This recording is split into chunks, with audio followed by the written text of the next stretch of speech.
Hay personas que se ofrecen a servir en la obra del Señor y hay quienes son llamados para servir en la obra del Señor. Y hay una gran diferencia. Y voy a usar un pasaje que ya hemos compartido anteriormente. Un pasaje que anteriormente lo hemos compartido. Y quisiera hacerles un breve recordatorio de esto que hemos estado viendo mucho. Yo me voy a centrar en el verso 19, pero para recordarles de qué les quiero hablar, quiero que sepan que cuando el rey David fue invadido en su reino y trataron de darle golpe de estado, precisamente fue el hijo de David, Absalón. Él fue el que quiso destronar a su propio papá, siendo el rey. Y viene David y después de pensarlo muchas veces, decide por fin enfrentar a su hijo en una batalla que iba a ser para triunfar y el otro salir derrotado. Y viene, como ustedes ya lo conocen muy bien, lo hemos compartido ya varias veces, cómo el ejército del rey David triunfa sobre el ejército de Absalón. Y por fin Absalón es muerto.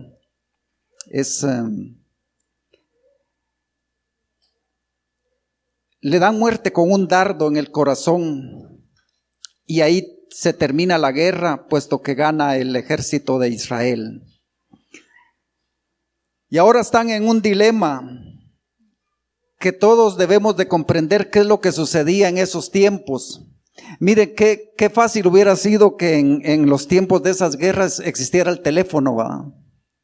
O el teléfono inalámbrico, por ejemplo, como lo tenemos hoy en día. Sin embargo, no era así. Era por medio de mensajeros que se enviaban, ahí sí que valga la redundancia, los mensajes de lo que sucedía en la guerra. Y después que le dan muerte a Absalón,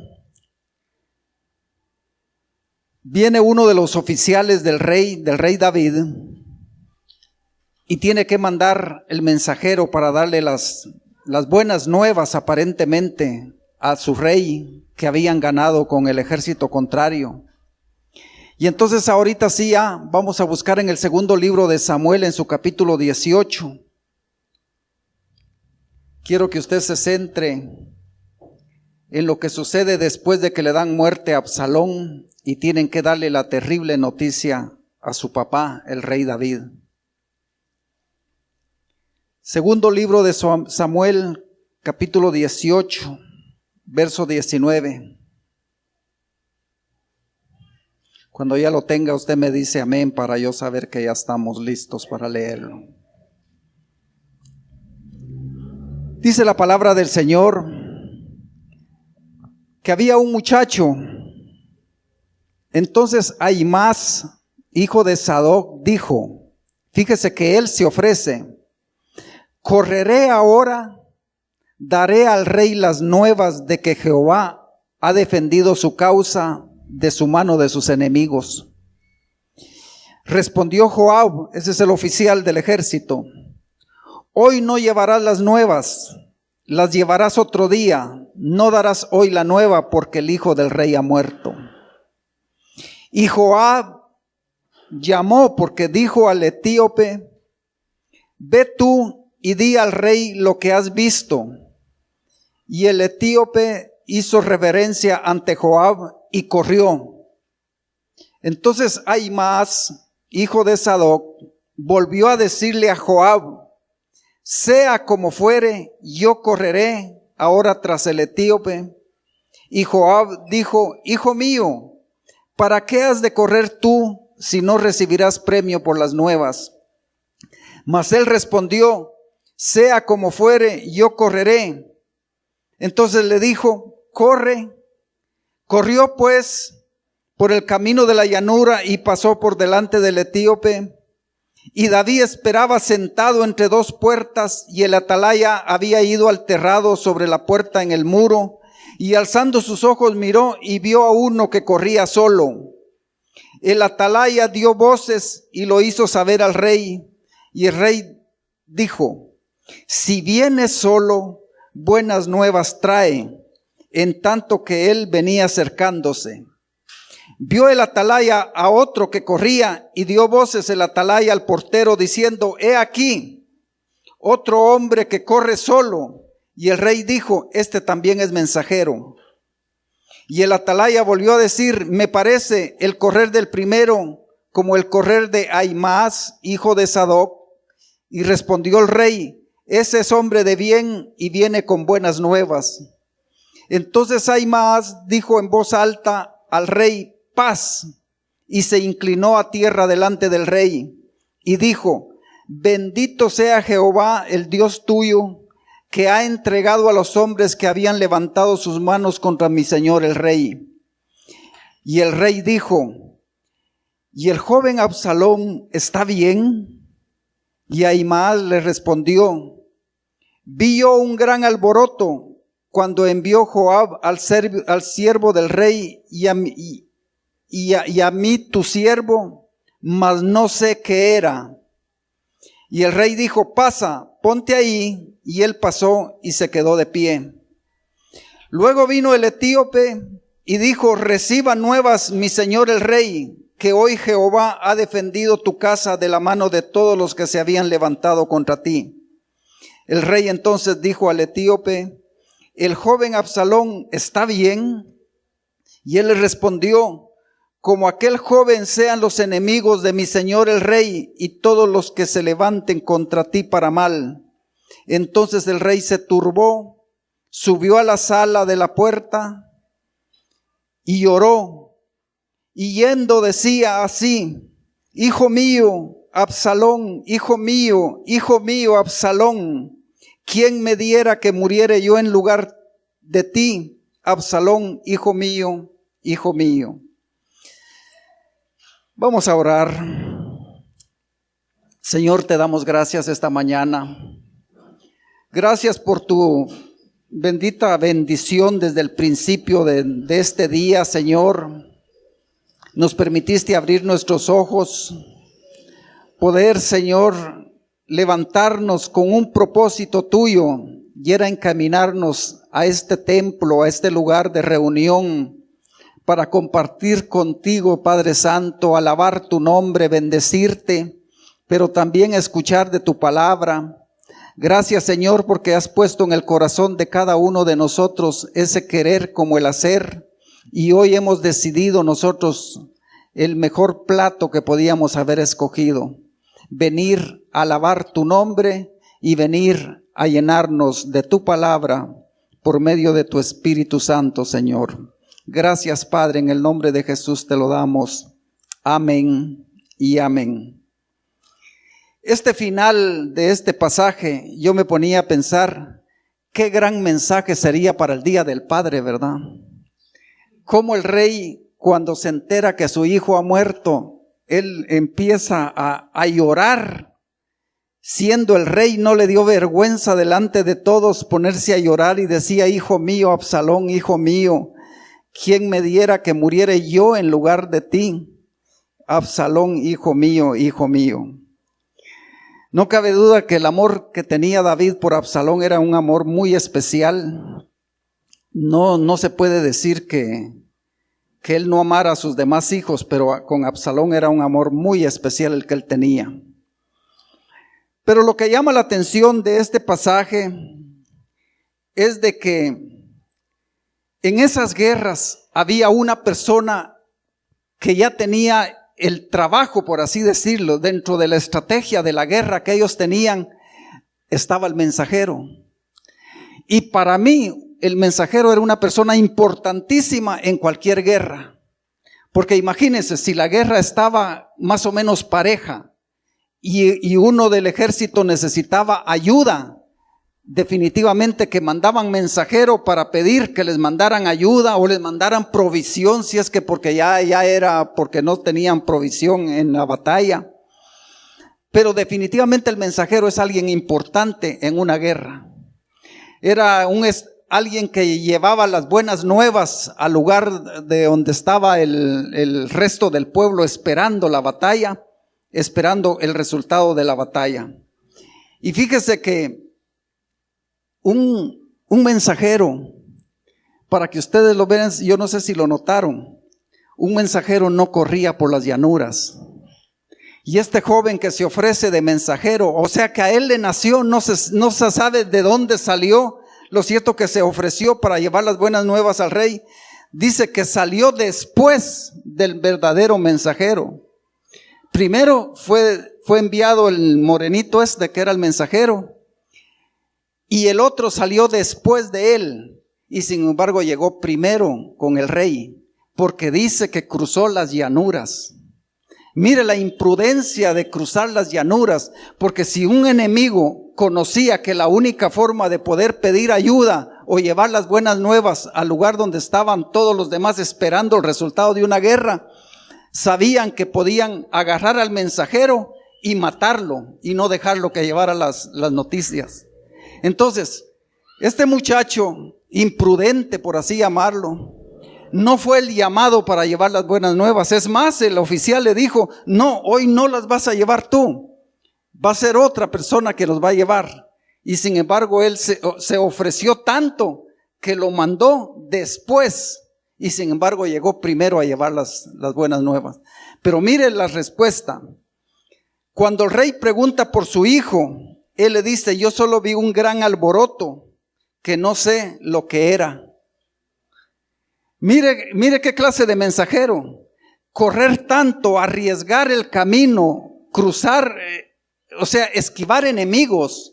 Me imagino que corrían por montañas, esquivando poblados para que nadie los agarrara y los matara y no pudieran llevar las buenas nuevas al rey.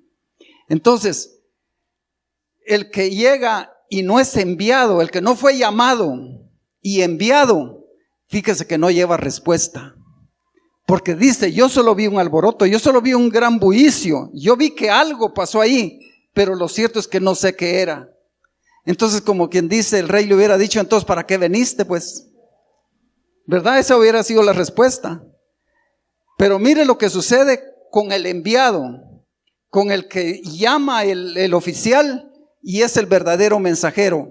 Él le da la respuesta correcta, y ahí es donde el rey entiende que su hijo ha muerto, y por eso llora, y por eso es que él se lamenta de la noticia, aunque él pensó que era noticia buena. Y era buena noticia, mi hermano. Para el pueblo entero era buena noticia. Es más, este pasaje termina con el problema de que el rey se puso tan triste, se encerró a llorar, que dice que el pueblo, cuando regresó victorioso, en lugar de recibirlos con danzas, con júbilo, con gozo, dice que entraron a escondidas, entraron como que hubieran perdido, porque el rey estaba triste por la muerte de su hijo. Pero lo que yo me quiero centrar esta mañana es que el mensajero, que no era el llamado, no hizo bien el mensaje, no llevaba un mensaje completo. Y fíjese que por eso es importante ver cuando el Señor Jesús tuvo discípulos. Él tuvo más de 12, mi hermano. Definitivamente lo podemos ver en las Escrituras. Pero sin embargo vamos a ver el llamado del Señor en el Evangelio de San Marcos, en su capítulo 1. Marcos 1, verso 16. San Marcos capítulo 1, verso 16 dice: andando junto al mar de Galilea, eso está hablando de Jesús, vio a Simón y a Andrés su hermano, que echaban la red en el mar porque eran pescadores. Y les dijo Jesús: venid en pos de mí y os haré que seáis pescadores de hombres. Y dejando luego sus redes, les siguieron, dice. Pasando de ahí un poco más adelante, vio a Jacobo, hijo de Zebedeo, y a Juan su hermano, también ellos en la barca que remendaban las redes. Y luego los llamó, y dejando a su padre Zebedeo en la barca con los jornaleros, le siguieron. Mire la forma en que Jesús llama a sus discípulos. Solamente les decía: sígueme, y ellos dicen que dejándolo todo, lo seguían. O sea, los discípulos del Señor por algo fueron muy especial, hermano. Nosotros lo podemos ver en Hechos de los Apóstoles. Como cuando ya dejan de tener la cobertura de Jesús, por así decirlo, porque estaban ellos siempre protegidos por Jesús. ¿Se recuerdan ustedes cuando los discípulos querían echar a aquel demonio de aquel lunático? Y no pudieron, ¿verdad? Y entonces Jesús les dice, ¿hasta cuándo voy a estar con ustedes? ¿Cómo es posible que no lo pueden hacer? Y él reprendió al demonio y dejó libre al muchacho. Eso quiere decir que los discípulos estaban aprendiendo y le fallaban. Miren, si alguien le falló al Señor, fue Pedro. Pedro siempre cometía errores, siempre, pero ahí estaba con él, no lo abandonaba. En cierta ocasión Jesús habló palabras fuertes, dijo cómo era posible, cómo era necesario para seguirlo a él. Y vienen y le reclaman a Jesús y le dicen, mira Señor, dura es tu palabra, porque nosotros hemos dejado todo para seguirte y tú todo lo que nos dices todavía. Y mire, y Jesús, sin intimidarse, sin decirles, perdón, ¿verdad? Me equivoqué, tal vez fui muy duro con mi palabra, les dijo, ¿quieren ustedes irse también? Y ahí es donde vemos cómo muchos de los discípulos que seguían a Jesús, no eran 12 nada más, dice que dieron la vuelta y abandonaron y ya no siguieron con Jesús. Eso quiere decir que había un gran grupo que posiblemente no fueron llamados por Jesús, sino que le fueron agregando. Pero lo principal es que los llamados, los que Jesús llamó, esos fueron los que perseveraron hasta el final. Y yo recuerdo a un Pedro cometiendo tantos errores con el Señor, pero mire usted, allá en Hechos 2, ya con el Señor levantado hacia el cielo, ellos obedientes, esperando la venida del Espíritu Santo, dice, fueron llenos del Espíritu Santo. Y después Pedro se pone de pie delante de aquellas multitudes de judíos que los querían matar porque odiaban a los discípulos del Señor. Dice que se mordían, rechinaban los dientes los judíos cuando miraban a los del camino, les llamaban. A esos que trastornan el mundo, esos que hablan solo de Jesús, esos los odiamos, decían. Y Pedro se pone al frente, hermanos, se pone al frente, da un discurso, un mensaje, un sermón, que no se sabe cuántas horas terminó, pero lo importante es que dice que 3,000 personas se convirtieron ese día. Esa es la clase de discípulo que es llamado, mi hermano. Posiblemente no da fruto en el momento, posiblemente necesita un tiempo para madurar y crecer, posiblemente te necesita aprender demasiado.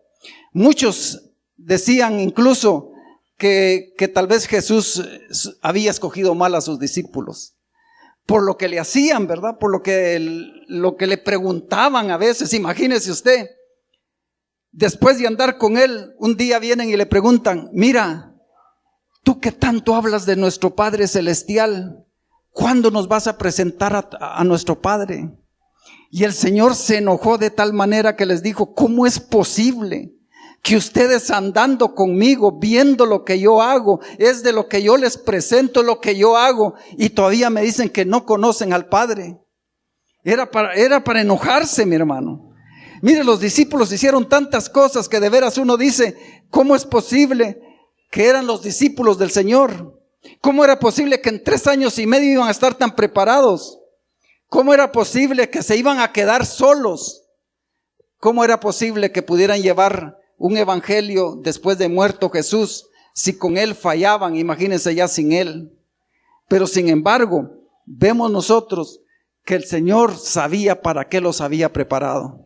Por eso los había llamado, por eso hizo un llamado directo. Dice que por nombre los llamó uno por uno, ven y sígueme. Y los que verdaderamente siguieron, que eran los discípulos del Señor, fueron los que perseveraron.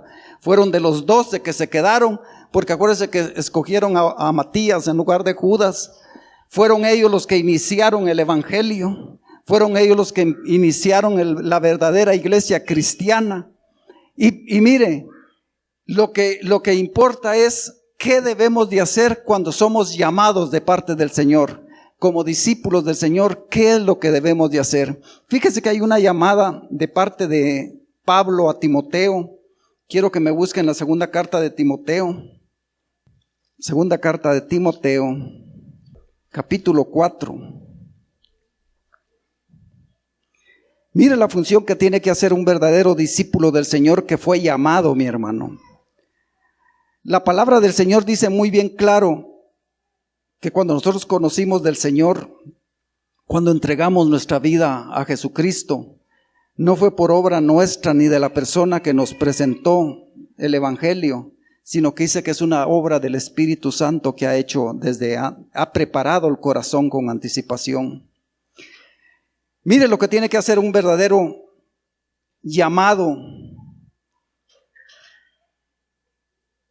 Segunda de Timoteo 4:1. Pablo diciéndole a Timoteo: te encarezco delante de Dios y del Señor Jesucristo, que juzgará a los vivos y a los muertos en su manifestación y en su reino. Oiga lo que hay que hacer. Predica la palabra. Instes a tiempo y fuera de tiempo. Redarguye, reprende, exhorta con toda paciencia y doctrina. Porque vendrá tiempo cuando no sufrirán la sana doctrina, sino que teniendo comezón de oír, se amontonarán maestros conforme a sus propias concupiscencias, apartarán de la verdad y se olvidarán de las fábulas, y se volverán a las fábulas. Pero tú sé sobrio en todo, soporta la aflicción, haz obra de evangelista, cumple tu ministerio, porque yo ya estoy para ser sacrificado y el tiempo de mi partida está cercano. Y Pablo le termina diciendo: he peleado la buena batalla, he acabado la carrera, he guardado la fe, por lo demás me está guardada la corona de justicia, la cual me dará el Señor juez justo en aquel día, y no solo a mí, sino también a todos los que aman su venida. Ese es el llamado para cada uno de nosotros, hermanos. Que prediquemos la palabra principalmente. Hermano, yo me pregunto, ¿qué hablamos? Porque mire, predicar muchas veces lo tomamos como estar enfrente a un podio y predicar la palabra. Y fíjese que el Señor nos insta a que prediquemos la palabra. Pero mire, la mejor forma de predicar la palabra, ¿sabe cuál es? Muchas veces no hablando, fíjese. Fíjese que una de las formas eficaces que usted puede impactar en la gente que no conoce del Señor es que usted no le hable tanto de lo que conoce de la Biblia, sino lo que usted hace con sus actitudes, con su forma de comportarse. Es importantísimo, hermano, que nosotros entendamos que nuestro comportamiento va a hacer que mucha gente empiece a preguntar: ¿y ese qué tiene de raro? ¿Ya te diste cuenta que puede convivir con nosotros, pero es raro, es extraño?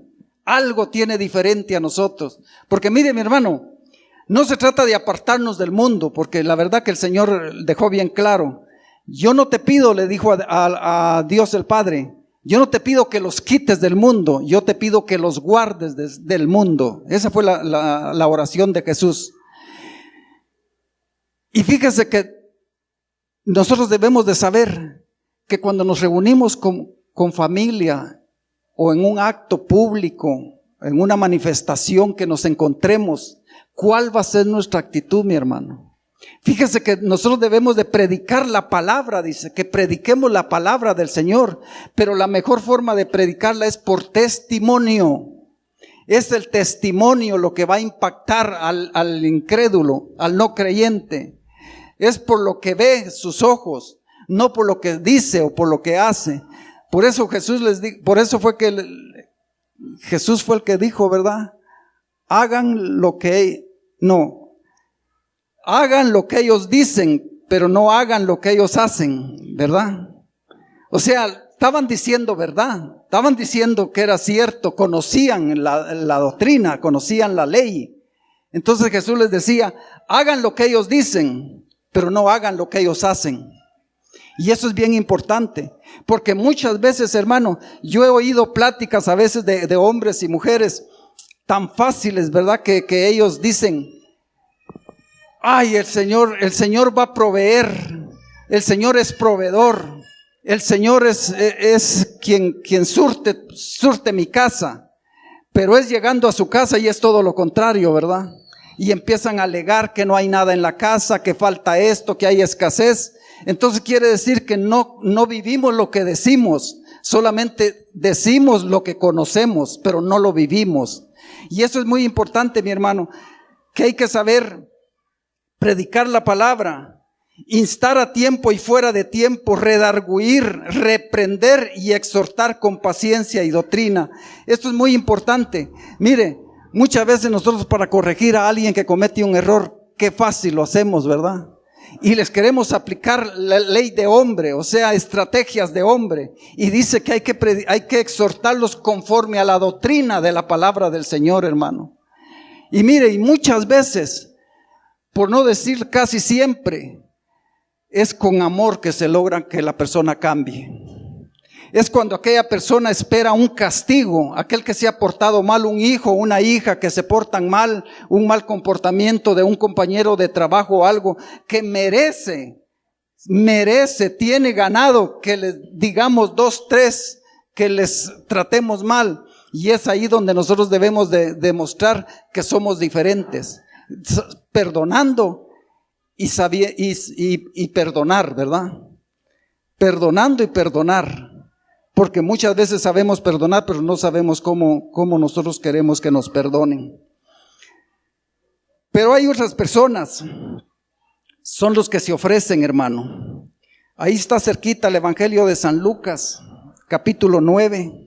Búsqueme San Lucas, capítulo 9. 9:57.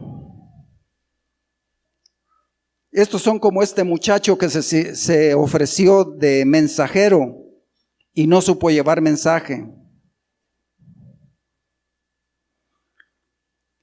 Lucas 9:57. Ahí dice los que querían seguir a Jesús. Esas son las personas que ellos buscaron seguir a Jesús.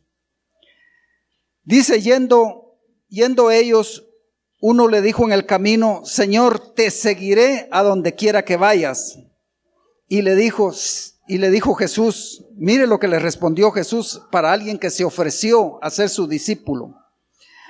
Las zorras tienen guaridas, las aves de los cielos tienen nidos, mas el Hijo del Hombre no tiene ni dónde recostar su cabeza. Y dijo a otro, sígueme. Y él le dijo, Señor, déjame que primero vaya y entierre a mi padre. Y Jesús le dijo, deja que los muertos entierren a los muertos, y tú ve y anuncia el reino de Dios. Entonces también dijo otro, te seguiré, Señor, pero déjame que me despida primero de los que están en mi casa.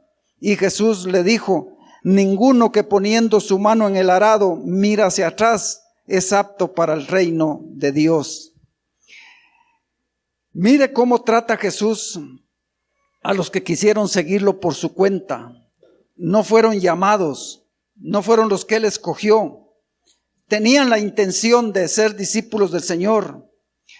Primeramente los desanima diciéndoles, las zorras tienen guarida, las aves de los cielos nidos, mas el Hijo de Hombre no tiene ni dónde recostar su cabeza. Y para probar el corazón de ellos, usted ve que le dice al otro, sígueme, a uno de ellos que se estaban ofreciendo. Y le dice, déjame primero enterrar a mi padre. Y el Señor le contesta, deja que los muertos entierren a los muertos. Mis hermanos, muchos de nosotros muchas veces, con mucha pena lo tengo que decir, porque así es. Mucho del pueblo de Dios, de los hijos de Dios que están congregados en iglesias, hermanos, cantan, conocen Biblia, asisten a una congregación, pero escuche bien, no han nacido de nuevo. Hay personas que no han nacido de nuevo. ¿Y cómo lo demostramos?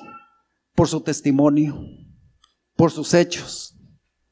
Personas que cuando viene un momento de aflicción, a ver si claman al Señor porque lo saque de esa aflicción, o bien se van contra lo que está provocando esa aflicción, Hombres o mujeres que cuando están en una reunión familiar o una reunión social, lo primero que hacen es tal vez hasta ser el centro de la atención de esa reunión por los chistes, por la forma de molestar, por la forma de compartir. Y siendo cristianos, fíjese que déjeme contarle una anécdota. En cierta ocasión yo estaba con mi familia y mis nietecitos estaban más pequeñitos. Y estábamos en el Istra allá de Retauleu, metidos en el jacuzzi. Y ustedes saben que eso es familiar, ¿verdad? Lo hacen grande para que compartan varias familias. Y claro, mis nietecitos tendrán sus errores y todo, pero por lo menos les han enseñado a no decir malas palabras en su casa. No se los permiten. Todos ellos se expresan y no tienen malas palabras, porque les han enseñado a no decirlas. Y llegan 2 jóvenes y una señorita y se metieron al jacuzzi. Y empezaron no solo a jugar con la mujer de una forma que daba pena, uno ya casado, y daban ganas de decirles que se comportaran en público, que dejaran de ser tan deshonestos, pues. Y un vocabulario, mi hermano, pero un vocabulario que daba asco oír la mujer y los 2 varones. Créanme lo que yo estuve tentado de llamarle la atención, pero dije, no soy autoridad, me voy a meter a líos, me voy a enojar. Y de repente, no sé ni cómo, porque nosotros tratábamos en lo posible de alejarnos lo más de donde ellos estaban, cambiaron la plática y empiezan a hablar del evangelio, empiezan a hablar de que ellos iban a la iglesia. Hasta mencionaron el nombre de la iglesia donde iban. Y nosotros, hermanos, nos quedamos viendo como quien dice, ¿cómo es posible que alguien que está hablando de lo peor, comportándose peor que un impío, de repente empezaron a hablar de la iglesia? Yo pregunto, ¿qué clase de cristianos son esa clase de personas, mi hermano? Hombres y mujeres que no tienen temor de Dios, hermano. Hombres y mujeres que definitivamente están dentro de una iglesia, pero no son cristianos, mi hermano. Y dan un testimonio tan malo que sabe qué fue lo primero que vino a la mente de nosotros. Y esas son del pastor fulano de tal. Uno al pastor critica, fíjese. Porque ellos mencionaron el nombre de la iglesia donde iban y dijimos, ¡ah, la gran! Y estos son discípulos del pastor fulano de tal. Y el pobre pastor ni en cuenta, ¿verdad? Para que ustedes vean cómo el testimonio, lo que haga la persona, eso es lo que va a dañar el testimonio del Señor Jesucristo. Fíjese que la palabra del Señor también ahí en Timoteo, en la 2ª carta de Timoteo, nos habla de lo que hacen estas personas que están dentro de las iglesias. Así que no nos sorprendamos de encontrar gente que se dice cristiana, hermano, y son peor que un incrédulo y un impío. Ahí en la 2ª carta de Timoteo, en su capítulo 3, nuevamente, ya había encontrado usted a Timoteo, pero se me olvidó decirle que dejara ahí una ceñita.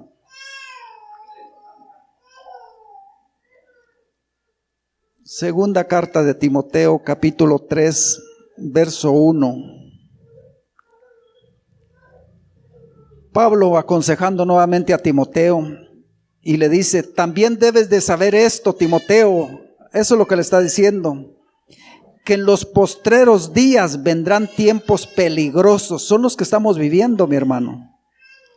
Porque habrán hombres amadores de sí mismos, avaros, vanagloriosos, soberbios, blasfemos, desobedientes a los padres, ingratos, impíos, sin afecto natural, implacables, calumniadores, intemperantes, crueles, aborrecedores de lo bueno, traidores, impetuosos, infatuados, amadores de los deleites más que de Dios, que tendrán apariencia de piedad, oiga bien, pero negarán la eficacia de ella. A estos evita, porque de estos son los que se meten en las casas y llevan cautivas a las mujercías cargadas de pecados, arrastradas por diversas concupiscencias. Mire lo que le dice, lo que le está hablando Pablo a Timoteo de la iglesia, mi hermano. No está hablando de los incrédulos, no está hablando de los impíos, no está hablando de los que no han conocido del Señor. Le está hablando que en los postreros días vamos a tener esa clase de gente, esa gente que nos va a engañar. Vamos a caer en los lazos de ellos si no estamos preparados. Gente, mi hermano, hijos, o tal vez no hijos de Dios, yo dudo de la conversión, pero hombres y mujeres metidos en las iglesias que van a hacer todas estas funciones con tal de desacreditar el testimonio de Jesucristo, de tal que el evangelio se venga para abajo. Antes, fíjese que antes, yo recuerdo unos 30 años atrás,